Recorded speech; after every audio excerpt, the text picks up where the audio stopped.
da projeção tá com a mensagem? O pastor conseguiu passar para ele? Tá, ok, obrigado, agradeço. 1 Pedro 2, verso 9, diz assim: vós sois a raça eleita, o sacerdócio real, a nação santa, o povo adquirido, a propriedade exclusiva de Deus. Então, vou te pedir nesse momento, você que é raça santa, eu não sei se você é ou não é, só você sabe, ok?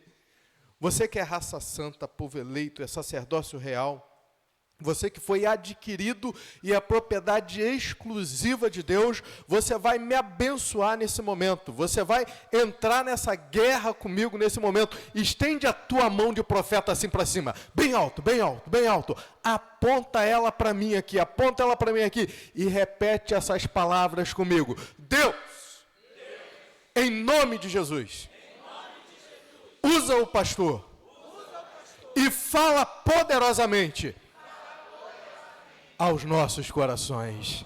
Amém, muito obrigado, meu querido. E assim nós estamos cobertos pela bênção da igreja para trazer a palavra do Senhor aos nossos corações. E o desejo nesta noite é que não seja eu a falar, que seja o Espírito Santo de Deus a falar ao teu e ao meu coração, como ele já falou através dos louvores, através das orações, através da leitura bíblica, das apresentações, da adoração que está sendo prestado por este povo, a igreja dele, a ele. Que ele continue falando aos nossos corações agora através da sua palavra, lida e pregada. Deixa eu apresentar quem está comigo, né? Está lá meu filho. Miguel, fica de pé aí, meu querido, por favor, pois, irmão, eu vejo que ele cresceu um cadinho, né, irmão? Ele ficou um pouquinho grande. Obrigado, meu filho, que Deus abençoe. Nós somos lá da Primeira Igreja Batista em Limeira, ali na entrada de Apiabetá, próximo ali ao Jardim Nazareno. Alguns dos irmãos já estiveram lá conosco. Inclusive, quando o pastor Marcos me fez o convite, eu falei assim, rapaz, é o dia das mães, né? Né, pastor Agostinho, como é que sai da igreja no dia das mães, né? O dia das mães. Aí eu reuni a direção e falei assim, mas eu estou em dívida com aquela igreja. Porque quando nós os convidamos para vir aqui no nosso aniversário, trazer a palavra, foi o pastor Paulo que levou, pastor Paulo foi, levou o pastor Marcos, levou o pastor Agostinho, levou a família, levou um monte de irmão, estava lá Nivaldo, estava lá Rosa, estava todo mundo lá com a gente. Eu falei, não, eu tenho uma dívida com essa igreja, eu tenho que estar lá, eu tenho que pagar essa dívida, né? Então quero deixar aqui o meu abraço ao pastor Paulo, pastor Marcos, pastor Agostinho, moram no nosso coração, essa igreja, é sempre bom ver a Rosa, ver seu esposo, né? Vi ali Claudinho, né? Rapaz, Claudinho, olha... Gente do céu, né? Claudinho, é da nossa época lá, Marquinhos. Lá era Marquinhos, irmão. Lá era Moizinho, Marquinhos e tinha Claudinho, né? É tudo diminutivo, né? A gente foi lá crescendo junto. Claudinho era vizinho de frente, assim. Foi um prazer chegar aqui e encontrá-lo também. Queridos, tá, um abraço da Primeira Igreja Batista em Limeira. É um dia que os irmãos imaginam mais complicado para sair. Eu tive que passar lá antes de vir para aqui. E louvo a Deus e peço ao Senhor que Ele fale com poder aos nossos corações nesta noite. Vou pedir aos nossos irmãos da projeção que nos ajude. Já pode colocar lá. Já está lá. Que bom, né? Está lá o tema Famílias Conservadas em Cristo. E o texto que nós escolhemos para refletirmos e falarmos sobre ele nesta noite. Minha irmã, eu sou meio rebelde. Então eu estou aqui. Mas daqui a pouco eu estou lá. Daqui a pouco eu estou lá, se bobear, daqui a pouco eu estou lá, entendeu? Eu espero não estar tão rebelde assim hoje, mas eu dou trabalho para os irmãos da projeção, ok? O texto escolhido foi Salmo 91, verso 1, que assim nos diz a palavra do Senhor. Eu vou começar a ler e você termina, ok? Mas preste atenção no seguinte, não é uma obra literária, é a palavra do Senhor. O que isso significa dizer? Há poder. Essas palavras têm poder. Essas palavras, elas não se tornam a palavra de Deus. Elas são a palavra de Deus. A Bíblia está repleta de orientações, de promessas, a Bíblia está repleta de disciplinas, de puxão de orelha, quando a gente precisa, e nós precisamos tomar posse dessas palavras. Não é apenas ler o texto bíblico, é crer naquilo que a Bíblia está me garantindo que é verdade.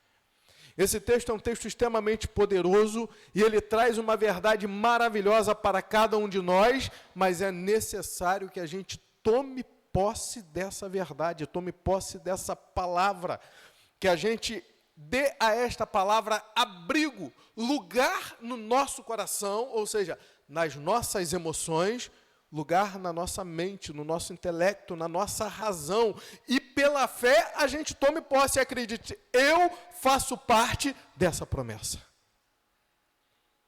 Essa palavra é também para mim, essa palavra é também para a minha família, essa palavra é também para o meu coração, essa palavra é também para frutificar e ter efeito no meu dia a dia. Amanhã, na segunda-feira, quando eu estiver no meu trabalho, quando eu estiver no meu colégio, quando eu estiver na minha casa, quando eu estiver andando pela rua, esta palavra eu tomo posse dela para a honra e glória do nome do Senhor Jesus.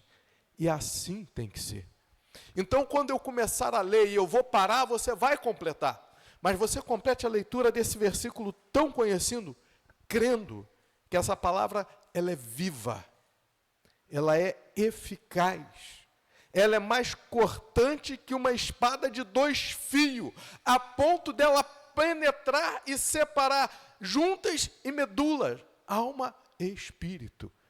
Que essa palavra penetre no teu e no meu coração, que ela ganhe o nosso intelecto, a nossa razão, e que ela frutifique no nosso dia. Amém, servo do Senhor?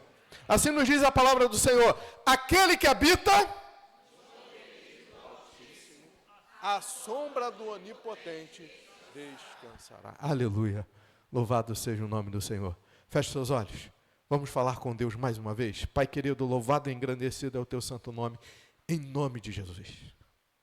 Fala aos nossos corações nesta noite. Que não seja, ó Pai, meramente a minha voz, mas que seja o Teu Espírito Santo falando através de mim nesta noite. Que ao terminar essa mensagem, a igreja sequer saiba o meu nome. Ele não é importante, mas que o Teu nome tenha sido honrado e exaltado. Esta é a oração que te fazemos, em nome de Jesus. Amém. O tema já diz, famílias conservadas em Cristo. E a primeira coisa que a gente precisa definir e entender nesse tema é essa ideia de conservação. Se a gente fosse substituir a palavra conservada, a palavra conservação, qual sinônimo nós poderíamos colocar ali, naquela frase? Me ajuda aí, irmão. Como? Preservadas, perfeito. Famílias preservada. Então, estar conservado significa estar preservado. Qual outra palavra nós poderíamos usar? Protegidos, guardados. Essa é a ideia dessa palavra. Essa é a ideia desse tema. Essa é a ideia da conserva. Quando a gente fala em conserva, a gente fala de algo que está protegido. A gente fala de algo que está preservado. A gente fala de algo que está guardado. Então, quando a gente aplica isso ao tema famílias preservadas em Cristo, famílias protegidas, ou seja, seguras em Cristo, famílias guardadas em Cristo, a gente começa a entender um pouco esta profundidade do que esse tema tem a falar e a nos garantir nesta noite. Há um lugar, há uma presença, há um alguém que tem o poder de conservar a minha família, que tem o poder de preservar a minha família, que tem o poder de guardar a minha família, que tem o poder de proteger a minha família. E este alguém é Jesus Cristo. E este lugar é a presença dele. Famílias preservadas, conservadas, protegidas em Cristo pela sua presença. Dito isso, passa para mim, por favor, põe a próxima imagem, ainda entendendo essa ideia de conserva. Conserva é um método ancestral, ou seja, algo muito antigo. E eu sei que alguns meses atrás, bem poucos meses, tentaram usar este nome para nos humilhar. Eu sei disso. Mas deixa eu te falar, quando eu falo nós, eu tomo posse desde o primeiro cristão até o último cristão. Nós, a Igreja de Cristo. A Igreja de Cristo, esse conjunto de salvos por Cristo Jesus, transformados por Cristo Jesus, em todas as épocas e em qualquer lugar. Enquanto eu falo de Igreja de Cristo, eu estou falando então daqueles irmãos do passado, eu estou falando dos irmãos do presente, mas eu estou falando de irmãos que ainda nem nasceram, mas que nascerão, viverão, entregarão a vida a Jesus e serão Igreja de Cristo como nós. Então eu tomo posse desse conceito para dizer assim, quando nós fomos pela primeira vez chamados de cristãos, a ideia que hoje nós adotamos e nós trouxemos para nós como um título de honra, ser chamado de cristão é uma honra, irmãos. Quem sou eu para me compararem a Cristo e me chamarem de cristão? Eu não sou ninguém. Se estão me chamando de cristão, é porque vem em mim a ação do meu Deus. É que vem em mim Cristo. E quando os cristãos são pela primeira vez chamados de cristãos ali em Antioquia, que vão dizer assim, são pequenos cristos. São parecidos com Cristo. Isso não era um elogio. Isso era quase uma zombaria. Quem são esses caras aí? Os pequenos cristos. E nós vimos o que se transformou o termo cristão. É verdade que há um segmento que veio para nós e tentou nos humilhar, fazer de nós chacota, dizendo que nós somos uma família em conserva. Mas a gente entende que uma família em conserva é uma família protegida pela mão do Espírito Santo do Senhor. Estar em conserva, isso é um método ancestral, ou seja, séculos, anos e mais anos. Esse método é utilizado para preservação de alimentos. Consiste em armazená-los, normalmente num líquido. O líquido talvez mais conhecido ali seja a salmoura, que é uma mistura de água, sal e vinagre, e protege ali principalmente os vegetais dentro desse líquido, dentro dessa conserva, para impedir que eles apodreçam, para impedir que haja o crescimento de micro-organismos que estarão destruindo aquele alimento, aquilo que era para ser bom, aquilo que era para ser saudável, aquilo que era para trazer energia, aquilo que era para trazer vida, mas se não for guardado no lugar certo, da maneira certa, acaba apodrecendo e, se consumido, se torna um elemento de doenças e de problemas. Uma família conservada é uma família protegida para não apodrecer.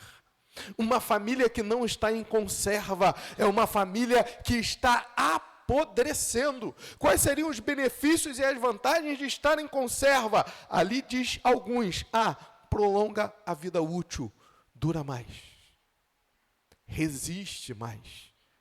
B, segurança alimentar. É algo que resiste mais, porém mantendo o estado de saudável.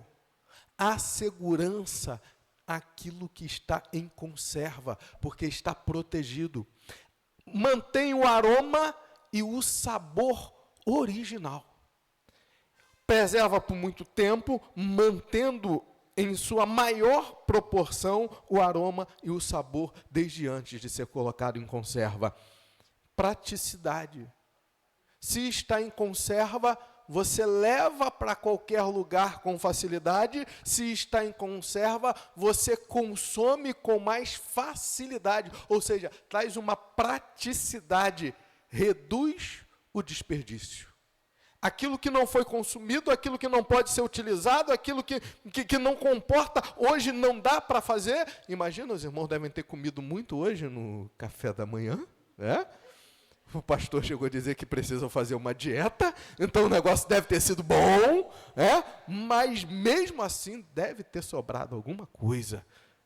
E como preservar isso por um longo tempo, aquilo que não vai ser consumido, a gente consegue fazer isso através da conserva, e por isso a gente reduz o desperdício. Eu não sei, Rosa, aonde eles viram que uma família em conserva era algo ruim, porque até agora eu só vi algo positivo.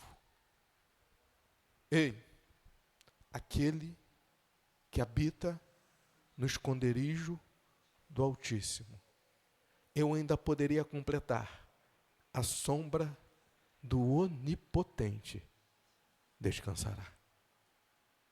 Pastor, o que isso tem a ver com uma família que está em conserva? Eu disse para você que existe um lugar seguro, que existe um alguém que protege, existe uma presença que impede que a gente apodreça, que impede que a gente seja contaminado por micro-organismos que irão nos destruir.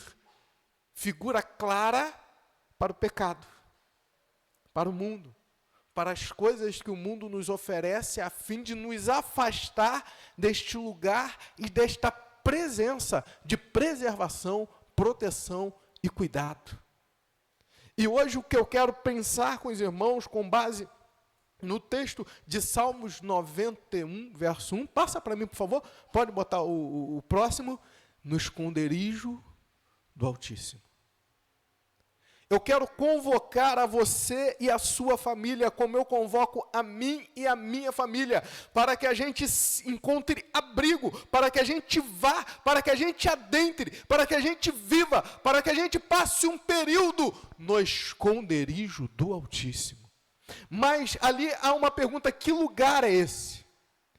Afinal de contas, o esconderijo do Altíssimo é o quê? Dá um toque para mim, por favor. Um lugar não mapeado, um lugar fora do radar. E talvez aí comece a dar um nó na nossa cabeça, pastor Marcos. Como que eu vou para o esconderijo do Altíssimo se ele é um lugar não mapeado? Como que eu vou para o esconderijo do Altíssimo se ele é um lugar fora do radar? E lembra, é esconderijo. Se o esconderijo for um lugar que todo mundo sabe onde é, ele deixa de ser esconderijo. Para ser esconderijo, necessariamente é um lugar secreto. Guarda essas duas palavras: lugar secreto. É a chave para nós entendermos aonde é o esconderijo do Altíssimo. É um lugar secreto que poucos conhecem.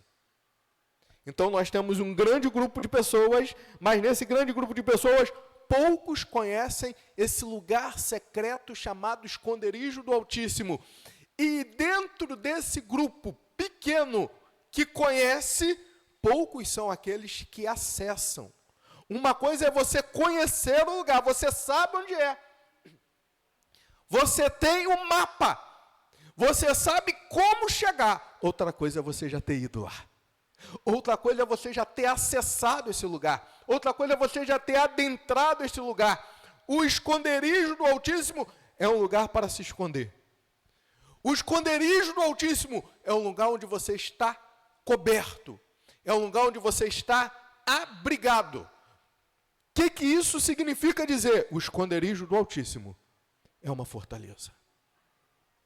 O autor descreve um cenário, quando o salmista ele está tratando ali do Salmo 91, é lindo, irmãos, é lindo, é espetacular. Quando a gente para meditar no Salmo 91, a gente vai ver que tem muita coisa ali que está passando batido por a gente, não deveria passar.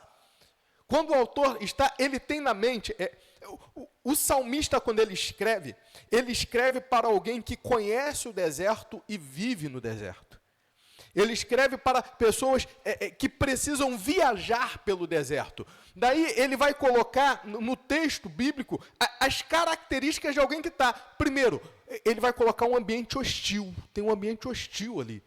Se você lê o Salmo 91, você vai ver que ele fala de leão, ele fala de áspide, ele fala de seta que voa de dia, ele fala do terror da noite. Essas são figuras conhecidas para o viajante do deserto. Aquele que precisava atravessar o deserto, ele tinha muito claro isso na mente dele, os perigos da travessia do deserto, os perigos da travessia de uma coisa que nós chamamos como vida. Quantos perigos a vida nos reserva. Quantos momentos difíceis nós passamos aqui. O apóstolo Paulo, narrando sobre a vida dele, chega um momento que ele chega a dizer o seguinte: chegamos a desesperar da própria vida. Cara, não era um momento fácil. Não era uma coisa. E nesses momentos, a gente precisa conhecer esse lugar chamado esconderijo do Altíssimo. Você percebe que no Salmo 91, ele coloca ali o abrigo como uma questão de sobrevivência, ele coloca a sombra como uma questão de sobrevivência, ele fala de animais que são perigosos, ele está com essa região desértica, seja da Judéia, seja do Sinai, em sua mente. E o abrigo oferece a proteção contra o sol escaldante, contra inimigos e contra os perigos da noite. Estar no esconderijo do Altíssimo, estar no abrigo do Senhor, significa estar protegido contra um sol que vem para te matar. O sol do deserto, ele não vem para te esquentar, ele vem para te matar.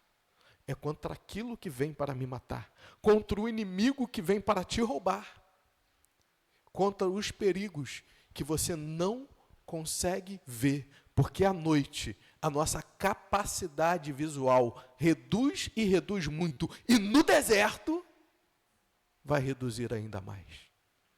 Por isso que ele diz que pisarás. A figura ali é de que você está caminhando e você não viu, e você pisou na áspide, você pisou na serpente. E se você está no deserto, você não viu a áspide, você não viu a serpente, e você pisou nela, vai morrer, filho.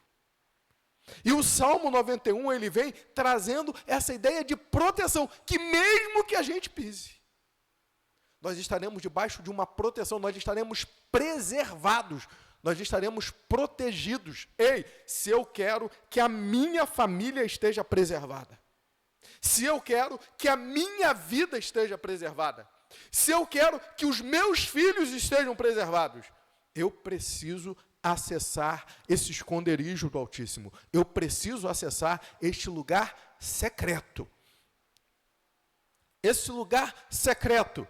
Salmo 91, eu falei que o Salmo 91 tinha um monte de coisa, né, irmão? Agora eu vou me deslocar para lá, para eu ler, eu só vou ler, irmão, eu não vou comentar. Irmão, imagina, se eu fosse comentar isso tudo aí, era uma vigília, irmão, né? É uma vigília. Então eu só vou ler promessas que estão lá, promessas para quem está, para quem acessa, para quem sabe onde é e vai até esse lugar chamado esconderijo do Altíssimo. Versículo 3, livramento do laço do passarinheiro e da peste. Ou seja, é livramento, a promessa de livramento. Versículo 4, cobertura com suas penas e refúgio sob suas asas. Ou seja, é cuidado, uma promessa de cuidado de Deus para mim e para você. Ainda no versículo 4, a sua verdade será o teu escudo e broquel. Escudo, a peça maior. Lembra daqueles filmes medievais? O camarada lança a flecha e o exército lá na outra ponta se defende embaixo dos escudos. Aquilo é o escudo, ele é maior, ele te defende de flechas e de lanças. Mas o texto fala que ele é teu escudo e ele é o teu bloqueio. Aí a gente precisa lembrar,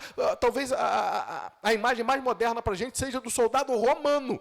O soldado romano, ele tinha no seu braço um pequeno escudo de madeira, redondo aqui assim, um pequeno, e ele era para luta pessoal, numa mão a espada, e ele ia com a espada, e na outra mão o broquel, para ele poder se defender dos golpes de espada do adversário que estava perto. Então, diferente do escudo, que protege aquilo que vem de longe, aquilo que é maior, aquilo que vem com maior velocidade, o broquel é essa proteção pessoal, ali no face a face, é ali no corpo a corpo, não importa se vem de longe, se é grande, se está com muita velocidade, não importa se é pequeno, se está do teu lado, se é hábil com a espada, Deus é o nosso escudo e Ele é o nosso bloqueio.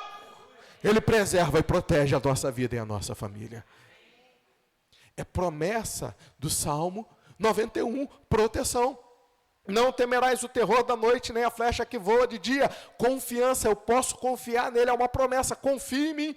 Ele vai dizer no versículo 7, 1000 cairão ao teu lado, 10.000 à tua direita, mas tu não serás atingido. Preservação em meio ao caos. Está tudo acabando, está tudo destruído. A tragédia alcançou, 1000 cai do lado, 10.000 do outro, mas a gente permanece de pé pelo poder do nome do Senhor Jesus.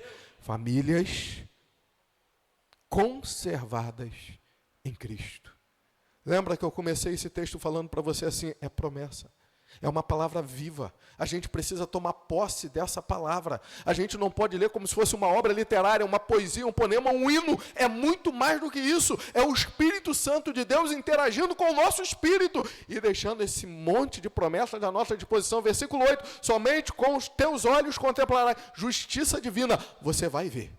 Você vai ser testemunha aquilo que Deus vai fazer.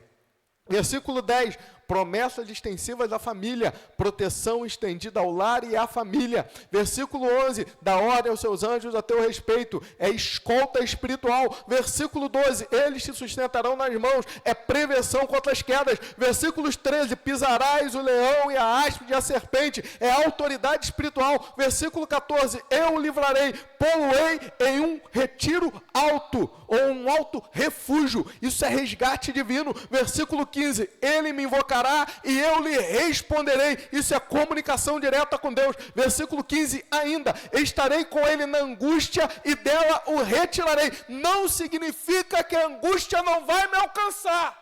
Não é esse o evangelho pregado pela Bíblia. Há momentos em que a angústia me atinge, sim, mas há uma promessa de Deus, que mesmo que a angústia me atinja, a presença dele estará comigo. E haverá um fim. Há um hino, se eu não me engano é da Isla, que vai dizer assim, a prisão não é eterna, vai passar. Ei, querido, a angústia pode me alcançar, é verdade, mas é uma promessa de que Ele vai me retirar do meio dela. Ele vai lá me resgatar no meio da angústia, no meio do desespero, quando o mundo acabar, e Ele vai me resgatar. Não é uma vida sem problemas, não é uma vida sem dores, não é uma vida sem lágrimas, mas é uma vida com a certeza de que há um resgatador que virá em nosso favor.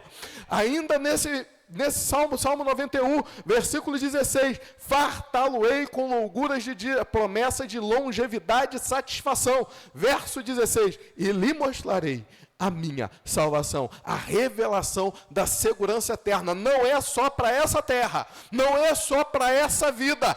Aqui nós temos proteção, lá nós teremos a glória para a honra do nome dele. Passa para mim, por favor, vamos para a próxima. Para quem são as promessas? Pastor, a gente viu um monte de, a gente fica até empolgado, cara. Começa a ver esse monte de promessa. Eu sou velho, irmão, né? Eu sou velho. Eu estou ali com quase nos 50. Estou ali pertinho dos 50, né? Então eu sou novo, então não sou mais velho, ok. E eu me lembro, quando eu leio aquele monte de promessa de Deus para a minha vida, Jeová, eu me lembro do Rocky Balboa. Aquela musiquinha do Rocky Balboa, ela já vem chegando, aquela musiquinha, e está apanhando, mas o negócio vai ficando empolgado, e daqui a pouco é a gente que está batendo, em vez da gente estar apanhando. É muita promessa, mas espera aí. Para quem são essas promessas? Para aquele que habita. O que é habitar? O que é habitar? O que significa essa palavra? O que ela quer dizer? Pode pôr para mim, por favor. Habitar significa sentar-se, permanecer ou estabelecer residência. Vamos entender. O esconderijo do Altíssimo também não é lugar para você ficar eternamente, não, querido. Você senta, você se alimenta, você é restaurado e você sai. Você mora por um determinado período. Que período é esse, pastor? É o período que está em perigo. E Deus te coloca debaixo das asas dele e diz, não, nesse momento você precisa de proteção. Não, nesse momento você precisa de colo. Não, nesse momento você precisa de consolo. Não, nesse momento você não precisa de puxões de orelha. Nesse momento você precisa de carinho. E aí tu entra no esconderijo do Altíssimo e Ele te envolve com carinho, e Ele trata as tuas feridas, e Ele sara as tuas dores, e Ele restaura a tua alma, e Ele restaura a tua vida. E aí quando tu está pronto, Ele diz, agora você volta para cumprir a tua missão. Agora você já está pronto para abençoar a vida de outros. Então, nesse momento que nós estamos sentados, permanecendo, estabelecendo residência, não é uma referência ao mero visitante. O esconderijo do Altíssimo não é para visitantes. O esconderijo do Altíssimo é para filhos. Indica permanência e constância. Alguém que faz da presença de Deus a sua morada habitual. Aponta para a intimidade profunda com Deus. Ei, querido, essa frase aqui eu tenho que destacar com os irmãos. Alguém que faz da presença de Deus a sua morada habitual. O esconderijo do Altíssimo não é um lugar geográfico. O esconderijo do Altíssimo é o lugar em que você separa diariamente para se encontrar com Deus. Sabe como Jesus Cristo chamou isso? Quando os discípulos perguntam assim, Senhor, nos ensina a orar. João ensinou. Os fariseus fazem. Nos ensina a orar. Jesus não começa dizendo assim, olha, Pai nosso que estás no céu. Ele não começa assim. Jesus começa dizendo assim, vós, quando fores orares, entra para o teu quarto, fecha ou tranca a porta atrás de ti e fala em secreto com o teu Pai que ouve em secreto. Nós formamos, com base nesse texto, um termo teológico, um termo evangélico, que a gente usa até hoje, lugar secreto. É por isso que a gente fala do lugar secreto. Qual é o teu lugar secreto? Quando Jesus ensinou os seus discípulos a orar, o lugar secreto que ele usou como exemplo foi o quarto. Eu me lembro de um hoje pastor, um primo meu, que hoje é pastor, e a casa dele, era ele e 5 irmãos, você imagina, né? 5 irmãos numa casa, é uma casa agitada, né? Uma casa agitada. E ele tinha muita dificuldade de ter um lugar secreto, porque o quarto nunca era dele. O quarto era dele e dos irmãos. E eram 5. Quando não tinha no quarto, tinha na sala. Quando tinha na sala, tinha na cozinha. Quando tinha na cozinha, tinha na varanda. Sempre vai ter um irmão em algum lugar. Fora a mãe, fora o pai, fora os primos que chegam aí, fora os colegas, fora os amigos. Tu imagina como era a casa. E o lugar secreto dele era o banheiro, irmãos. Que era onde ele conseguia trancar a porta e ninguém interromper para ele conseguir falar com Deus. Não é um lugar geográfico. Ah, pode ser no monte, pastor? Pode ser no monte. Pastor, mas o senhor é batista e está dizendo que pode ser no monte? E eu ainda sou batista que vou no monte, irmão. Deixa eu falar isso para os irmãos. Eu ainda sou batista que vou no monte. Ainda tenho umas fotos com os boi aqui na... Rapaz, é um negócio de louco. Tu vai para o monte para orar, para ficar na paz. Estou lá, pastor Marco, orando no monte, tranquilo. E daqui a pouco estou sentindo aquela respiração forte aqui. Eu falei, Jeová... Tá forte essa respiração. Parece grande. Meu Deus do céu. Aí eu abri o olho, só estou vendo aquela bufada aqui. Falei, Jeová, veio pertinho mesmo. Aí eu tive que afastar assim, né? E olhei, tá a cara do boi aqui coladinho em mim, rapaz. Falei, meu Deus do céu. Falei, nem para correr dá, pai. Pelo menos era um boi crente, né? Eu fui orar, ele devia estar dando um glória a Deus, um aleluia ali, alguma coisa do tipo, não é possível, gente? Esses dias foi o cavalo, foi, gente, tem algum problema comigo, não é possível. Eu fui lá para debaixo da jaqueira, estou lá debaixo da jaqueira. Aí veio o cavalo para ficar lá debaixo da jaqueira comigo. Só que cavalo é meio complicado, o bicho dá uns coices meio perigosos, né? Aí o que eu fiz?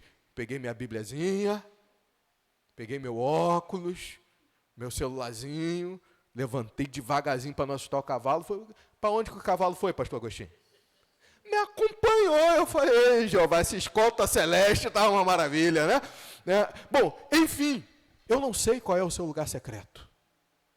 Pode ser teu quarto, pode ser tua laje, pode ser o monte, pode ser o banheiro. Eu não sei qual é o teu lugar secreto. Mas eu quero te dizer que se você quer estar no esconderijo do Altíssimo, O nome dele é lugar secreto. Se você não tem o lugar secreto, você não acessa o esconderijo do Altíssimo. É esse lugar de intimidade de você e Deus, e mais ninguém. Isso significa dizer que se eu quero a minha família preservada, se eu quero a minha família protegida, se eu quero que a minha família não seja deteriorada e apodrecida por esse mundo que tem tanta coisa ruim, eu preciso apresentar a minha família ao Senhor no meu lugar secreto, no meu lugar de oração. Jesus tinha alguns lugares secretos. Jesus orava no deserto, Jesus orava no monte, Jesus orava num jardim do Getsemane. Jesus tinha alguns lugares secretos para buscar a presença do Pai. Nós também precisamos ter. Passa para mim, por favor. O Salmo 91 não é um cheque em branco. Por que eu coloquei aquilo ali, irmão? Porque tem gente que acha que se deixar... A gente viu aquele monte de promessa do Salmo 91, né? Aí, pastor Marco, vamos deixar a Bíblia aberta no Salmo 91? Não vai funcionar, querido. As promessas do Salmo 91 são restritas e exclusivas para aqueles que habitam no esconderijo do Altíssimo. Qual é a consequência de habitar no esconderijo do Altíssimo? Pode colocar para mim, por favor. Descansar à sombra do Onipotente. Refere-se a passar a noite, ou seja, pernoitar. Enquanto o mundo passa a noite, aquele que habita na presença de Deus encontra um lugar de descanso, seguro durante a escuridão. A noite também o alcança, mas ele está seguro. É aquela questão da angústia. Ela me alcança. A dor me alcança, a desgraça me alcança, as decepções me alcançam, a ansiedade me alcança, a depressão pode me alcançar. Eu não estou livre disso, irmão. Teve homens muito maiores do que eu que foram alcançados por essas coisas.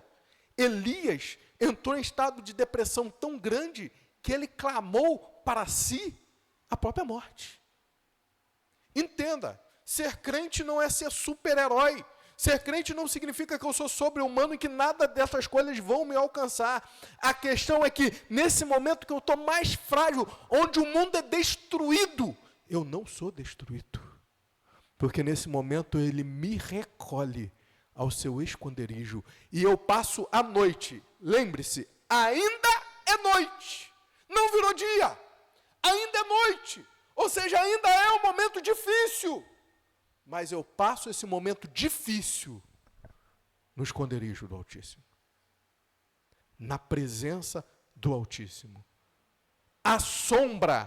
Por que a figura da sombra? Lembra que eu falei que ele está narrando a figura de quem está viajando pelo deserto? Imagina você viajando no deserto, cara.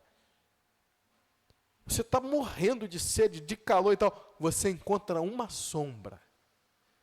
É um alívio para você. Por mais que a gente não valoriza, porque a gente não está num deserto. Mas uma sombra, bom, a gente até que valoriza, né, pastor Marcos? Tem hora que tudo que a gente quer, que a gente está no meio do sol, em pé todo equipado, que só Jesus para ajudar a gente.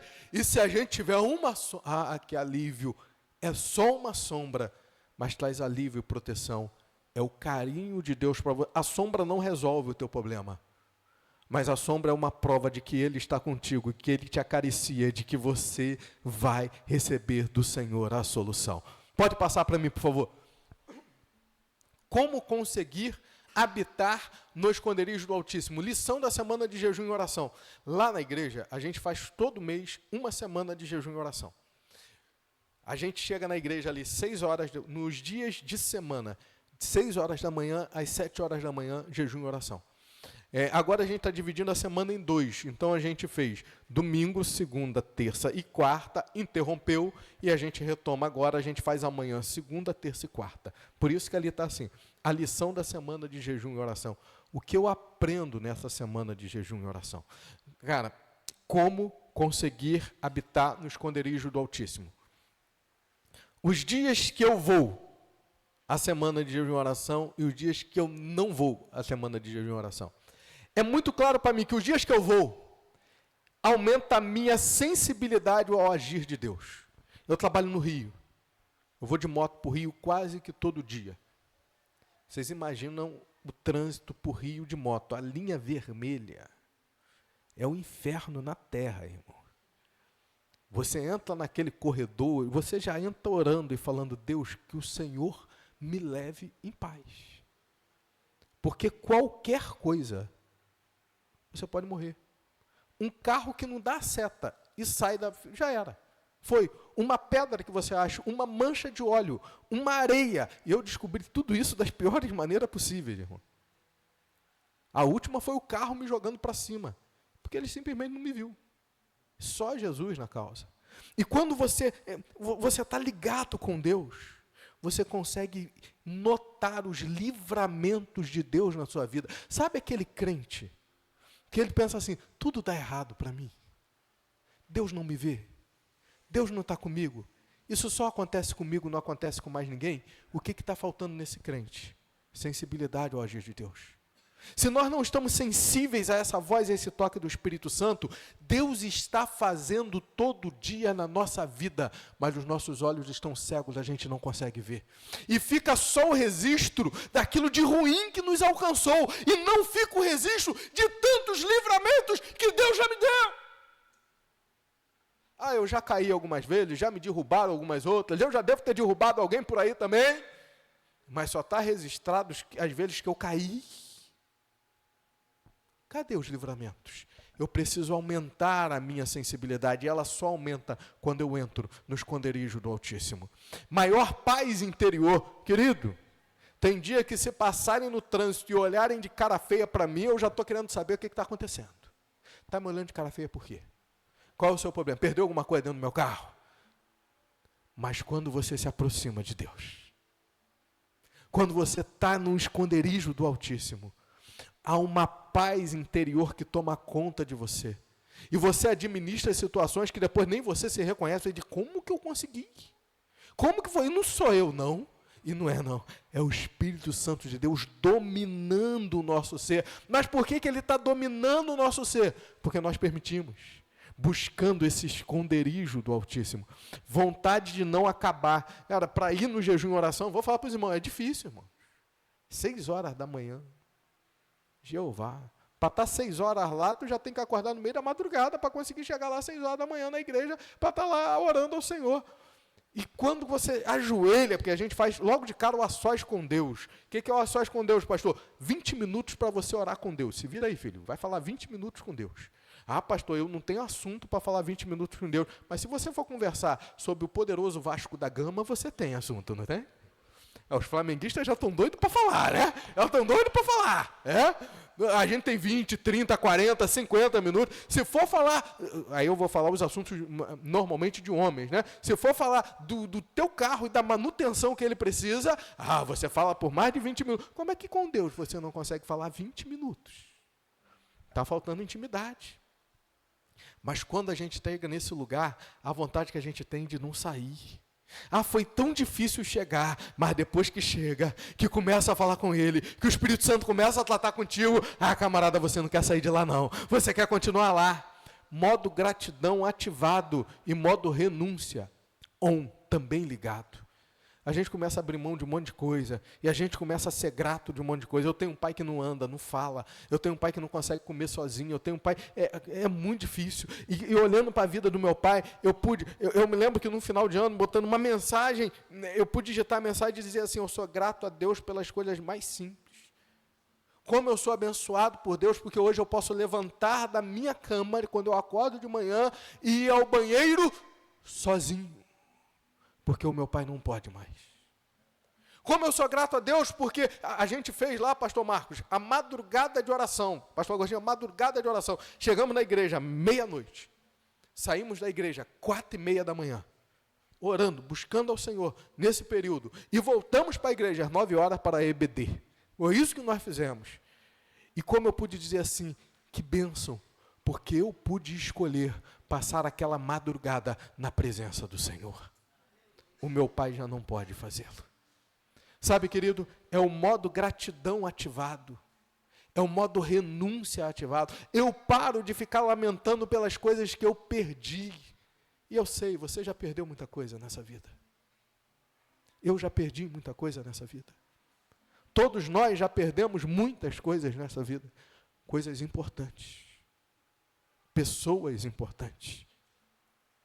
Mas quando a gente ativa o modo gratidão, eu não fico lamentando pelo que eu perdi, mas eu agradeço a Deus pelo tempo que eu pude conviver com cada um deles e as coisas que eu pude aprender com cada um deles e levar no meu coração, mantendo eles vivos, honrando a memória de cada um deles. Modo gratidão ativado, no modo renúncia e on. Último slide, para a gente encerrar. Por que isso acontece? Pode colocar ele todo para mim, por favor. Por que isso acontece no esconderijo do Altíssimo? Porque as armas espirituais são ativadas. Ei, por que em Cristo a minha família está preservada? Porque Cristo me deu armas que eu posso usar para defender a minha família. A primeira delas é a oração, a conversa com o Mestre. Está ruim? Não reclama da tua esposa com teu vizinho, com teu pastor, com teu amigo, com teu pai, com a tua mãe, não. Reclama com Deus. Puxa uma cadeira, pede, Senhor, senta aqui. Essa foi a mulher que tu me deste. E eu já vivi momentos muito felizes com ela. Mas hoje eu estou vivendo isso. E eu preciso que o Senhor me venha com socorro. Serve para a esposa, serve para o esposo. Para de reclamar. Filha, deixa eu abrir um parênteses aqui com as esposas. Filha, se tu perder esse homem, os tempos estão difíceis. Deixa eu te falar, os tempos estão difíceis. Foi Deus que te deu ele. Esteja ele com um gominho, com 2 gominhos, com 3 gominhos, ou esteja ele com um gomão, não importa. Foi Deus que te deu ele. Toma posse dessa tua bênção e não deixa ninguém roubá-la de você, não. Pastor, mas ele está insuportável. Pastor, o senhor não sabe, aquele homem é uma praga. Ei, querida, olha o item 1. Você tem com quem falar. Você tem com quem reclamar. Você tem com quem resolver. Ele é o dono, ele é o autor, ele é o criador, ele é todo poderoso. Você acha que ele não pode transformar o teu marido? Quem é o teu marido na fila do pão para resistir a ele? Ainda mais com uma mulher de fé, de joelho dobrado, clamando ao Senhor. Sabe qual é o problema? É que às vezes Jeová, às vezes eu chego de joelho dobrado para falar com o Senhor, reclamar de Deus da Gisele, a minha esposa. E eu saio sem as 2 orelhas. Que ele, tu está reclamando dela? Então deixa eu te mostrar agora. Você, como é que você é? Aí Deus começa a falar, você é isso. Eu tenho medo, irmãos. Acho que tem até um meme que diz isso. Eu tenho medo de chegar para Deus e perguntar para ele assim, o que eu fiz de errado? Ele começar a falar e nunca mais parar, irmão. Porque a gente erra. E a gente erra muito. E sabe qual é a questão dessa arma espiritual chamada oração? Que quando eu falo com Deus, eu dou a Deus o direito dele falar comigo. Eu falo, mas ele responde. E nem sempre responde o que eu quero ouvir, não. E a gente acha que o problema está no outro.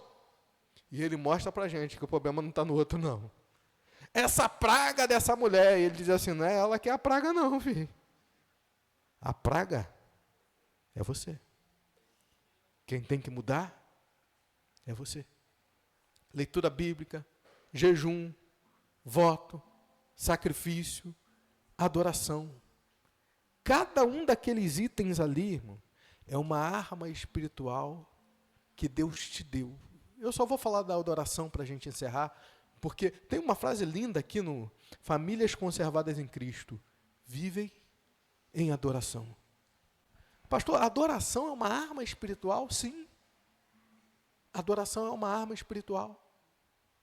O texto sagrado de 2 Crônicas, capítulo 20, diz que quando eles começaram a louvar, Deus pôs emboscadas, Deus se pôs em emboscada contra o exército inimigo. E quem atacou e guerreou foi Deus, não foi os exércitos.